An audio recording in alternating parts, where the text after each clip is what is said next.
Ahmedabad plane crash મામલે કોંગ્રેસ સાંસદ કીર્તિ ચિદમ્બરમે મોટો દાવો કર્યો છે। તેમણે દાવો કરતા કહ્યું છે કે પ્લેન ક્રેશ મામલે નવી જાણકારી મળી છે। તેમણે નાગરિક ઉડ્ડયન મંત્રી રામમોહન નાયડુને પત્ર લખી નવી જાણકારી અંગે તપાસની માંગ કરી છે।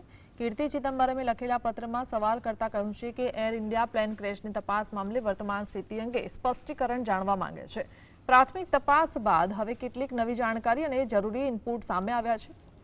તેમના કાર્યાલયને જે જાણકારી પ્રાપ્ત થઈ છે તે સરકારને પણ પાઠવવામાં આવી રહી છે।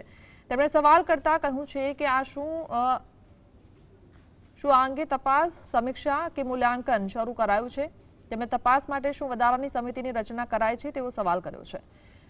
આ સાથે સરકારી તપાસના પરિણામો સાથે નવો રિપોર્ટ જાહેર કરવો જોઈએ તેવી પણ માંગ કરી છે। વર્ષ 2025માં 12મી જૂને અમદાવાદથી લંડન જઈ રહેલું વિમાન ટેક ઓફ બાદ અમદાવાદમાં ક્રેશ થયું હતું, જેમાં 260 લોકોએ જીવ ગુમાવ્યા હતા।